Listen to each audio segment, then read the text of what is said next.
Assalamualaikum warahmatullahi wabarakatuh. Alhamdulillahilladzi arsala rasulahu bil huda wa dinil haqq liyudhhirahu 'alad dini kullih wa kafa billahi syahida. Asyhadu an la ilaha illallah wahdahu la syarikalah wa asyhadu anna Muhammadan abduhu wa rasuluh alladzi la nabiyya ba'dah, amma ba'du.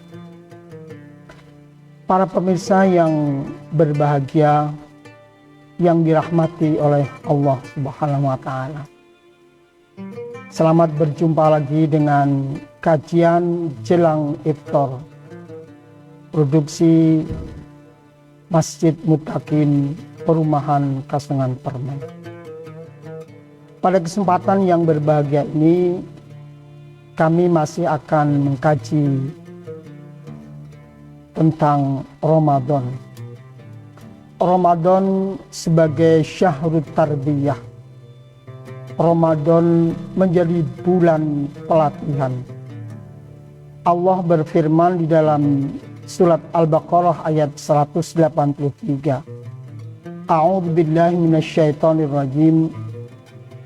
Ya ayyuhalladzina amanu kutiba alaikumus syiyamu kama kutiba alal ladzina min qablikum la'allakum tattaqun.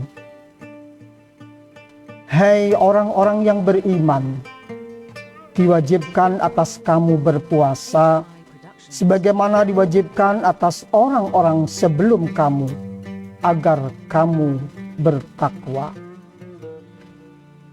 Di dalam ayat ini Allah menyeru, Allah memanggil orang-orang yang beriman. Kenapa panggilan ini khusus ditujukan kepada orang-orang yang beriman?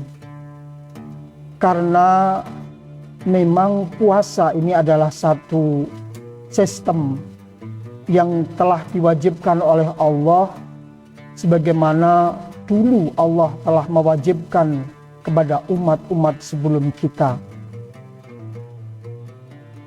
Dan khitab atau seruan ini khusus kepada orang yang beriman, karena hanya orang yang beriman yang bisa memahami, yang bisa mengerti, dan khusus memang kepada orang-orang yang percaya kepada Allah Subhanahu wa taala.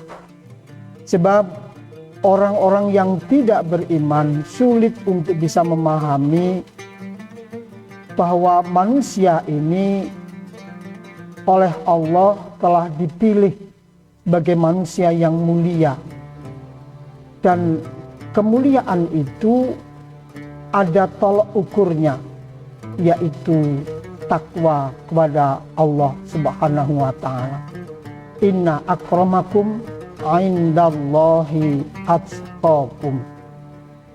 Lah, di dalam hal ini Allah menyeru kepada orang-orang yang beriman, orang-orang yang percaya kepada Allah Subhanahu wa taala, orang-orang yang telah dinyatakan resmi masuk agama Islam. Itulah mengapa di dalam puasa sebagai salah satu rukunnya adalah orang yang beriman atau orang yang beragama Islam. Para pemirsa yang budiman, Allah menyuruh kepada orang yang beriman agar melaksanakan puasa selama 1 bulan adalah dalam rangka untuk membentuk pribadi manusia menjadi manusia yang muttaqin. Maka pada ayat ini ditutup dengan kalimat la'allakum tattaqun, agar kamu sekalian menjadi orang-orang yang bertakwa. Proses perubahan dari orang yang beriman untuk menjadi orang yang bertakwa harus dilalui oleh umat Islam selama 1 bulan penuh. Tahapan atau proses itu melalui tingkatan yang pertama, memahami makna dari ibadah puasa itu sendiri. Sebab kalau kita tidak memahami apa hakikat puasa, maka puasa itu hanya akan berlalu begitu saja. Bagaimana kemarin telah saya sampaikan, termasuk orang yang celaka adalah orang-orang yang ketika puasa tiba, dia hanya menghadapi dengan biasa-biasa saja, bukan dengan kesungguhan. Dan ketika puasa telah berakhir, maka dia tidak akan mendapat apa-apa, tidak akan mendapat ampunan dari Allah Subhanahu wa Ta'ala. Oleh karena itulah, maka memahami makna puasa harus kita hadapi dengan sungguh-sungguh. Puasa sesuai maknanya asyam al-imsak. Berpuasa itu adalah menahan diri. Ada satu hal yang salah kaprah yang sering kita lakukan dan kita tidak merasa. Apa itu? Yaitu tentang imsak. Kalau kita ditanya, ketika ada seruan imsak, kira-kira masih bolehkah kita makan? Sering orang menjawab, boleh.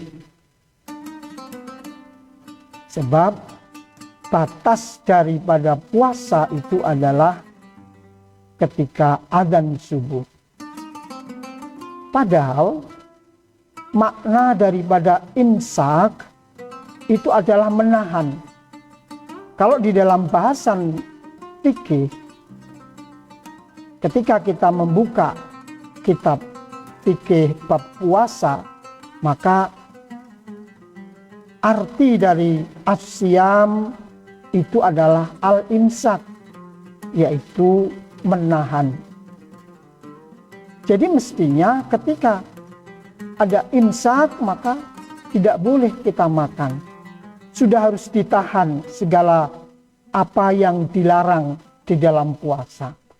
Namun karena ini sudah menjadi kesalahan yang umum, bahkan kadang-kadang kita mendapatkan satu brosur tentang jadwal sholat, itu dikatakan sebagai jadwal imsakiyah.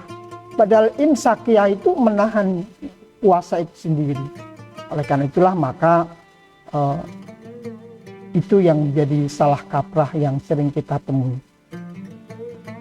Para pemirsa yang budiman, apa yang harus kita pahami dari puasa itu sendiri? Yaitu segala yang oleh Allah dilarang untuk melakukannya. Larangan makan, minum, itu sesungguhnya punya makna. Kadang kita sering juga mendengar, kalau orang mau melakukan operasi, maka harus puasa. Apakah sama puasa orang yang mau operasi dengan puasa Ramadan? Tentu berbeda. Karena kalau puasa untuk melakukan sesuatu operasi misalnya, hanya sebatas untuk tidak makan. Karena ada kaitan antara lapar dengan proses dalam pengobatan. Atau juga kita sering mendengar orang yang ingin menurunkan berat badan dengan diet atau puasa, tidak makan sesuatu. Dan juga yang lainnya. Jadi memahami makna puasa dengan segala larangan-larangan yang oleh Allah telah ditetapkan, itu ada makna. Sebab yang namanya puasa bukan hanya menahan lapar. Di dalam hadis dikatakan, malam yada qaula zur wal amal bihi falaisa lillahi hajatun fi ayyada ta'amahu wa syarabahu. Barang siapa yang tidak bisa meninggalkan perkataan-perkataan yang zur atau perkataan yang tidak senonoh dan tidak meninggalkan pekerjaan-pekerjaan itu, maka tidak ada gunanya bagi Allah dia meninggalkan makanannya dan minumannya. Jadi larangan makan minum itu dikaitkan juga dengan larangan yang lain, yaitu larangan melakukan perkataan, perbuatan yang tidak bermanfaat. Atau di dalam hadis yang lain, rubba shaimin laisa lahu min siyamihi illal ju' wal 'atash wa rubba qaimin laisa lahu min qiyamihi illas sahur. Berapa banyak orang yang berpuasa namun tidak memperoleh apa-apa kecuali hanya lapar dan dahaga. Dan berapa banyak pula orang yang sholat taraweh pada malam hari tidak mendapatkan apa-apa kecuali jaga malam saja. Inilah para pemirsa yang berbahagia. Jadi memahami makna puasa sangat penting bagi kita kaum muslimin agar kita dapat memproses diri kita dari beriman menjadi bertakwa. Sebab kan ada ungkapan al-imanu yazidu wa yanqus. Iman itu bisa tambah, bisa berkurang. Nah, oleh karena itulah maka Allah mewajibkan kita berpuasa agar iman kita semakin hari semakin naik. Sehingga kita menjadi manusia yang pilihan, manusia yang utama, manusia yang bertakwa. Setelah kita memahami proses dari iman, kita memproses berikutnya yaitu menjadi yakin. Jadi kefahaman makna akan diproses menjadi satu keyakinan. Orang-orang yang beriman itu yakin betul, yakin akan peringatan Allah. Allah berfirman di dalam surat At-Tolak, Adallahu lahum adzaban syadida fattaqullaha ya ulil albabil ladzina amanu qad anzalallahu ilaikum dzikra. Allah menyediakan bagi mereka adab yang keras.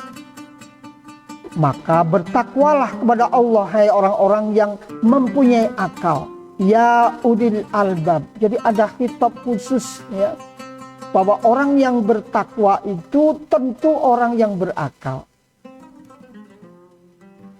Ya. Dan orang yang berakal itu siapa? Alladzina amanu, yaitu orang-orang yang beriman. Jadi keimanan itu bukan hanya satu kepercayaan, iman kepada Allah yang sering kita dengar. Tidak, bukan itu. Sebab iman itu membutuhkan suatu proses pemahaman dan keyakinan, dan itu didukung dengan akal. Ya, makanya di dalam Al-Quran banyak ya, ungkapan khusus yang ditujukan kepada ya ulil albab. Sebab ulil albab itu orang-orang yang memiliki lub, hati nurani. Kemudian yang ketiga, dari proses keyakinan akan menjadi proses keikhlasan. Hanya ikhlas dalam beribadah itu sangat penting, sehingga kita akan menjadi manusia yang bertakwa. Jadi manusia yang bertakwa itu manusia yang percaya, manusia yang yakin, dan manusia yang melakukan apa yang diperintah oleh Allah dengan ikhlas. Mukhlisina lahuddin, ikhlas hanya karena Allah. Demikian para pemirsa yang berbahagia,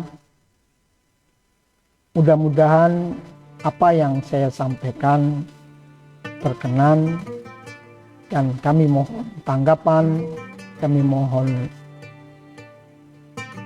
kritikan, saran agar program ini akan semakin lebih baik. Ada kurang lebih saya mohon maaf. Billahi taufiq wal hidayah. Assalamualaikum warahmatullahi wabarakatuh.